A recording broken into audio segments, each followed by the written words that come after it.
वाह रे ज़करिया अलैहिस्सलाम, आप भी तड़पते रहे, कैसी कैसी आजमाइश हुई है, आज हमारा हाल क्या है। इन नेमत को जो मिली है तो आज हम नेमत का शुक्र अदा नहीं कर रहे हैं, आज इन नेमतों को हमने छोड़ दिया है। इन नेमतों के शुक्राने के तौर पर आप इन बच्चों को तालीम दीजिए, इन बच्चों को किसी पीर औलिया की सोहबत में बैठाइए, ताकि ये नेमत जो तुम्हें मिली है ये बुढ़ापे का सहारा बने, ये बुढ़ापे का आसरा बने। ये पढ़ लिख कर बाप की ताजीम करें, ये पढ़ लिख कर माँ के कदमों को चूमे, ये पढ़ लिख कर अपने दरवाजे पर आने वाले हर इंसान का सम्मान करें। जब ऐसी औलादें होंगी तो बाप जमीन पर है तो उसके लिए जन्नत है, जमीन के नीचे चला गया तो उसके लिए जन्नत है। और अगर औलादें इसके बरक्स पैदा हुई तो आप यकीन जानिए हजरत नूह अलैहिस्सलाम,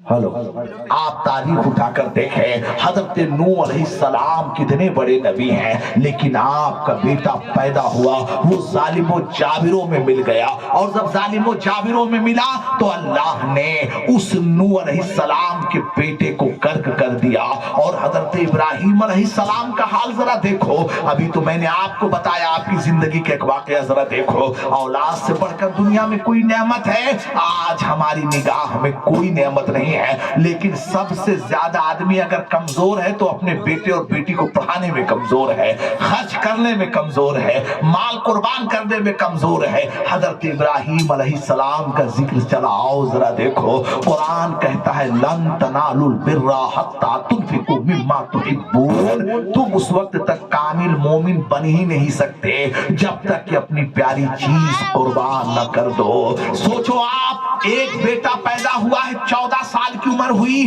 आवाज आई इब्राहिम मेरी राह में कुर्बान करो। कहा माबूद क्या कुर्बान करो, मैंने सब तो कुर्बान कर दिया भेड़ बकरी की सूरत में। आवाज आई ये मेरे पैगंबर वो कुर्बान करो जो तुम्हें सबसे ज्यादा प्यारी हो। अल्लाह ने ये नहीं कहा कि बेटा ही कुर्बान करो, इशारे में रब ने कहा वो कुर्बान करो जो तुमको सबसे ज्यादा प्यारा हो। माल पे निगाह डाली, अब बाप जमीन पर निगाह डाली, बाप पर निगाह डाली तो पता चला औलाद से बड़ी चीज कोई नहीं है। एक ही बेटा है, 85 साल की उम्र में पैदा हुआ है, बस हो ना हो रब ने यही मांगा है। कैसा जिगर था, कैसा कलेजा था, लेके निकल पड़े। जैसे लेकर निकले हैं तो फरिश्ते कांप उठे, लरस गए। रब ने कहा फरिश्तों देख लो, मैंने बुढ़ापे में ये दौलत दिया है, सहारा दिया है, आज सहारे को मेरी राह में कुर्बान कर रहे हैं। वार हजरत इब्राहीम अलैहिस्सलाम मिना की सरजमीन पर गए, लिटा दिया। कुरान कहता है पैगंबर ने यही पूछा था पैगंबर से, बाप ने यही पूछा था बेटे से, नबी ने यही पूछा था नबी से।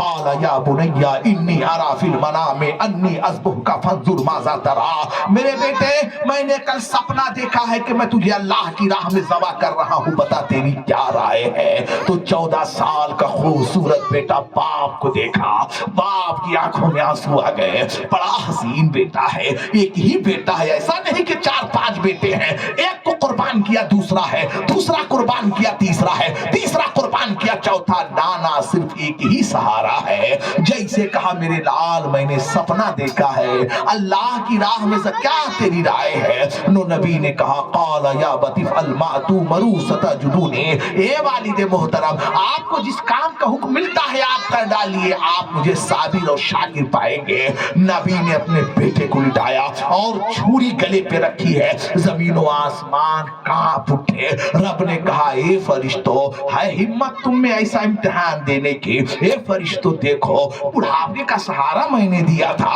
आज इस सहारे को जब मैंने मांगा है तो बगैर खौफ व खतर मेरे इस बंदे ने अपने इस बेटे के गले पर छुरी रख दिया है। फरिश्तों है तुम में ऐसी ताकत जो इस रास्ते से गुजर सको। फरिश्ते लाचार हो गए, बेबस हो गए, तड़प कर कहते हैं मौला हम इम्तिहान दे नहीं सकते। रब ने कहा तभी तो मैंने कहा था इन्नी आलमु मा ला तालमून, जो मैं जानता हूं वो तुम नहीं जानते। ए फरिश्तों देख लो ये इब्राहीम है जिसने बुढ़ापे के सहारे के गले पे छुरी रख दिया है।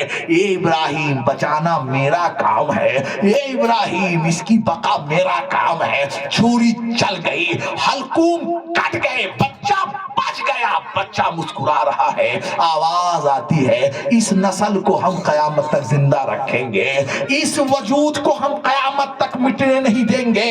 آج آپ جا کر دیکھیں کتنی عظیم نشانیاں قربان ہوئی ہیں۔ تو کہنے کا مطلب یہ ہے اللہ تبارک و تعالیٰ جو ہمیں نعمت عطا فرمائے، چاہے وہ اولاد کی شکل میں ہو، چاہے وہ پیسے کی شکل میں ہو، چاہے وہ مکان کی شکل میں ہو، چاہے وہ تندرستی کی شکل میں ہو، چاہے وہ علم کی شکل میں ہو، چاہے عمل کی شکل میں ہو، چاہے وہ عزت کی شکل میں ہو، کسی بھی صورت میں اللہ جو نعمت عطا فرمائے تم اللہ کی بارگاہ میں شکر ادا کرتے رہو۔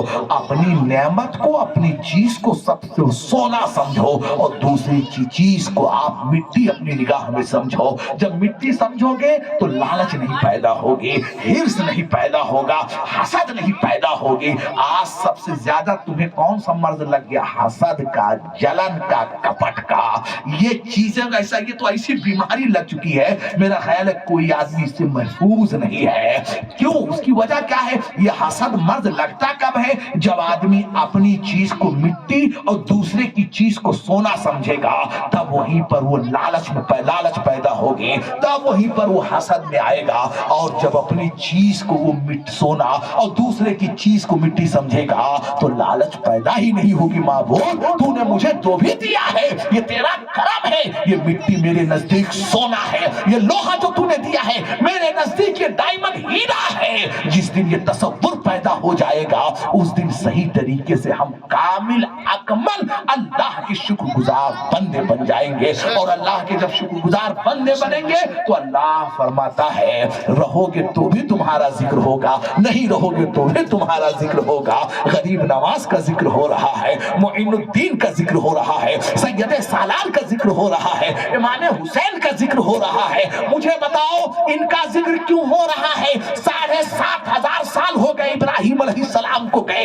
آج بھی ان کا ذکر ہو رہا ہے، اس لیے کہ اللہ فرماتا ہے میں تذکرہ تمہارا کروں گا، میں ذکر تمہارا کروں گا، میں چرچا تمہارا کروں گا۔ جس کو زندہ کرنے پر میں آ جاتا ہوں پوری کائنات اسے مٹا نہیں سکتی، اور جسے مٹانے پر میں آتا ہوں اسے کوئی زندہ نہیں رکھ سکتا۔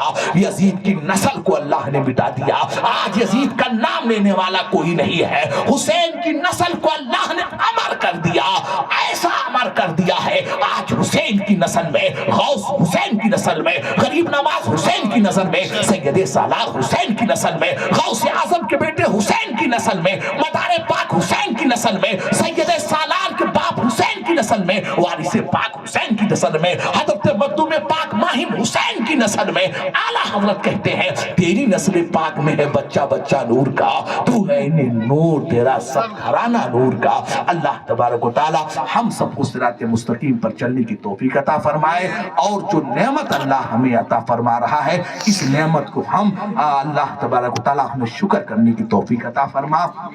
کوئی بھی نعمت اللہ دے اس نعمت کے شکرانے کے طور پر آپ نمازیں پڑھیں، غربا کو، یتیموں کو، لاچاروں کو، ان علماء کو نوازتے رہیے۔ یہ علماء معمولی بات نہیں ہے، قاری صاحب، حافظ صاحب، یہ عالم کچھ نہیں دیں گے۔ مشتاق بابو بیٹھے ہیں، پوچھو، یہ رئیس آدمی ہے، رئیس دولت سے میں نے نہیں کہا نا، 20 سال سے ان کے دروازے پہ جا رہا ہوں۔ ان کے گھر کا ایک ایک بچہ دروازے پر پہنچنے کے بعد بسترا بچھاتا ہے، بیٹھاتا ہے۔ علماء نواز ہے، سرکار فرماتے ہیں تم میں سب سے غریب وہ ہے جس کے دروازے پر کوئی عالم نہ آئے، تم میں سب سے غریب وہ